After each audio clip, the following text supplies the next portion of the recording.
The original Scream's meta-humor gave audiences a chance to stop laughing at horror movies and start laughing with them. By acknowledging the cliches, it finally felt like filmmakers were in on the joke. And instead of just giving us more of the same, they played with expectations. It's great for laughs, but beyond that, the unexpected and the unknown are also the domain of fear. Because that's when you're not sure what's going to happen. That's when you worry about whether or not your heroes will survive. And by having the characters talk about horror the same way we do in the real world, it suddenly feels like that's where the movie takes place. Scream is when the slasher escaped the silver screen and went after us in reality. Scream 2 repeats the same trick and in its opening scene makes it even more literal. Because it starts with an audience watching a movie called Stab, a movie based on the events of the first Scream. So in effect, we're watching an audience watching Scream. People wear ghost face masks and play with toy knives, making light of the violence which, in the movie world, only occurred 2 years earlier. But like Billy and Stu learned in Scream, violence isn't so fun when it leaves the confines of the silver screen. One of the people hiding behind a mask turns out to be an actual killer. Omar Epps' character is killed after strange noises draw him to lean against a stall door and listen closely, close enough for the killer's blade to reach him through the door. Then, the killer goes after his girlfriend. Jada Pinkett Smith's character dies while crying out in pain, all in front of a confused audience. Her brutal death stands out in contrast to the fictionalized violence playing out on the screen behind her. Just like Scream, the sequel sets the tone in the opening sequence. We are leaving the world of slasher tropes and cliches to a place where anyone can be killed at any time. And when they're killed, it won't be pretty, because they'll be treated like actual characters, not caricatures. And they won't be laughed at, they'll be mourned. In many ways, Scream 2 repeats what we loved in Scream, but with a slightly new flavor. The first poked fun at slasher tropes like running upstairs instead of out the front door, or how saying, "I'll be right back," is like signing your own death warrant. But if you're going to talk about slasher tropes, you have to talk about sequels, because they were a huge part of the craze. And of course, Scream 2 does exactly that, even including a scene of characters in film class talking about how sequels are always worse than the original, except for maybe Terminator 2, Aliens, and the one everyone agrees on, Godfather Part 2. A conversation I've seen play out exactly this way in the real world more times than I can count. Speaking of Terminator 2, by the way, what was that movie really about? If only there was a video about that. Anyway, there's an important difference between Scream 2 and most other horror sequels. In this franchise, the bad guys get killed. Billy and Stu don't return in the sequel, only their mask and their methods. One interesting outcome of horror franchises is that the villain becomes the focal point, more than the heroes. People turn out for sequels to Friday the 13th, Nightmare on Elm Street, and Halloween for Jason, Freddy, and Michael, the villains. Though in Halloween's case, Laurie Strode has arguably become iconic as well. In Scream's case, the only returning cast, with a couple of exceptions, are the protagonists. Sidney, Gale, Dewey, etc. Protagonists who are developed enough to feel like full-fledged characters who grow and change between movies. As a result, we end up rooting for them, rather than watching them as fodder for the bad guy's blade, as human pincushions only there to showcase creative and gory kills. This is one of the big tropes violated by Scream 2. In a way, the franchise takes the power of horror away from the villains and hands it back to the heroes. Just like the first Scream, the killers are ultimately unmasked and defeated. And before that, they aren't invulnerable or immortal. In fact, they sometimes come off as clumsy and incompetent. A far cry from the unstoppable killing machines like Jason Voorhees. Scream knocks those villains off the pedestal and in their place puts the heroes, like Sidney Prescott. Though Scream does in some ways get to have its cake and eat it too, because although the killer is killed, that mask and voice can always return, so the franchise still gets to tout an iconic and recognizable villain. The other returning element in Scream 2 is the question of how movies impact us. The first asked if horror can turn someone into a killer, and answered with an emphatic no. It may have seemed that way for a bit, but when the mask is removed, Billy is revealed as a killer with a motive: revenge. His father had an affair with Sidney's mother, so Billy blamed her for driving his own mother away. The movies may have been his framing device and an influence on his methods, but he and Stu are the ones who chose to kill. Scream 2 addresses the same question again, and even more directly. In that same film class scene, the students debate whether or not the murders at the stab screening can be blamed on the movie. After all, it was clearly a copycat killer wearing the same mask, using the same weapon, at a screening of that very movie. But mirroring Scream 1, once the masks are removed, the killer's true intentions are revealed. One is Billy's mother, once again after revenge, this time for Sidney killing her son, and the other is Mickey, who ends up being the sort of Stu of this movie, as his motivations are also more about getting attention. He even plans on blaming the movies and looks forward to the ensuing trial. It's just the beginning, a prelude to the trial. That's where the real fun is, because these days it's all about the trial. Can't you see the effects of cinema violence on society? Scream revealed that blaming movies for violence is a smokescreen, covering up the true motives of killers. Scream 2 makes the same point and then takes things further. Mickey kills so he can make a circus of blaming movies for violence. Meaning, if you buy into that belief, you're buying into the manipulations of a crazed killer. Where Scream poked fun at the idea and said it was wrong, Scream 2 loudly mocks it. Though it does hint at some other ways the media can impact us. Nearly halfway through the movie, Sidney's new boyfriend Derek tries to cheer her up and prove his affections by recreating a scene from Top Gun in the dining hall. He gets on a table and loudly serenades her, getting the entire room's attention. In a movie where killers borrow from horror movies, this scene feels like a counterpoint, as though to say, borrowing from movies where things are romanticized and glorified doesn't always have to be a bad thing.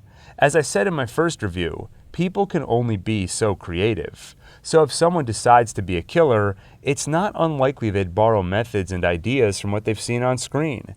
The same is true in romance or any other facet of life. Maybe Derek isn't quite sure the best way to communicate his feelings or reach out to Sidney, so he borrows from the movies. Though unlike Billy taking after When a Stranger Calls, Derek takes after Tom Cruise in Top Gun. You decide which is worse. I know it worries me to say, this way, But clearly, writer Kevin Williamson and director Wes Craven, both of whom returned for Scream 2, thought there were lines that shouldn't be crossed.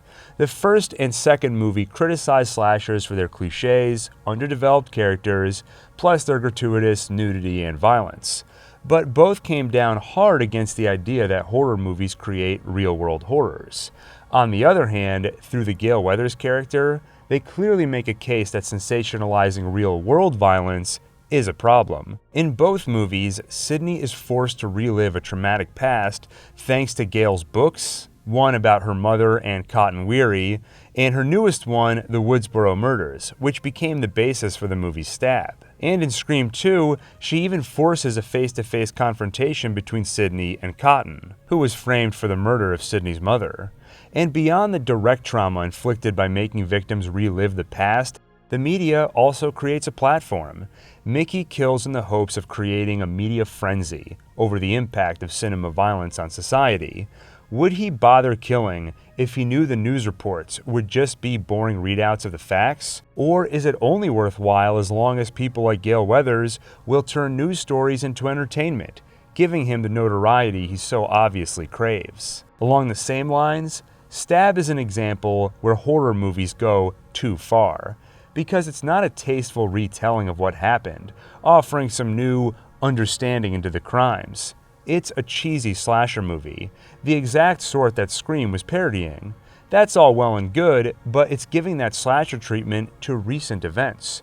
Victims' families are still alive, as are those who survived their encounters. Imagine what it would be like for Casey Becker's parents to see their daughter's death recreated on screen for entertainment, complete with all the gratuitous nudity and violence expected from a slasher. Where Scream mostly gave horror filmmakers a pass, Scream 2 acknowledges that there are lines which shouldn't be crossed.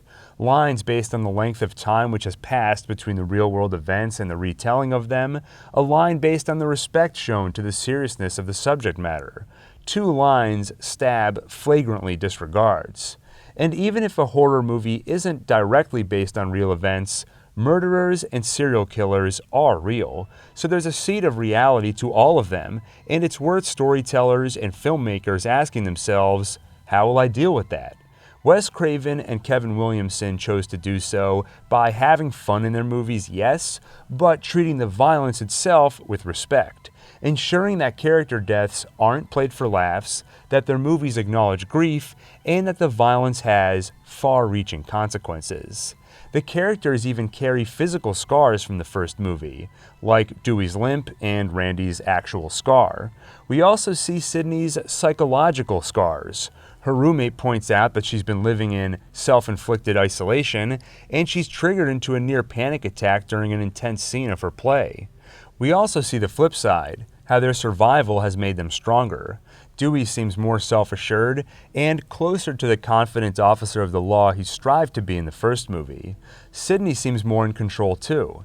In her first scene, she gets a call from someone posing as another ghost-faced killer, and she confidently shuts them down, recognizing it as a prank. And when the killing starts, she's quick to recognize that she's likely going to be a target. She has her guard up before anyone else. And by the way, I do think you can have fun with violence. You don't have to take a serious approach. Evil Dead 2, for example, is a hilarious movie with plenty of violence. The way they handled it is by going so far over the top, it becomes almost cartoonish. It's far enough removed from reality that we can laugh at blood and guts without lacking appreciation for the seriousness of actual violence. Ultimately, Scream 2 doesn't tell us exactly where the lines are, but by going past them with Stab, it acknowledges that they exist. Another returning theme is the power of hiding behind a mask. Anonymity unleashes some of our worst tendencies, as seen in the constant stream of online trolling. Scream 2 includes a few more examples of this, like the fact that it's become a regular occurrence for people to call Sydney using the same voice changer as Billy and Stu. Why? Because they can. Because some people take joy in ruining someone's day and getting away with it. At the Stab screening, the 2 characters who introduce the movie before falling prey to the killers are surrounded by anonymous people, dozens hidden by Ghostface masks. As they run amok, swinging plastic knives, the best word to describe the scene is chaos.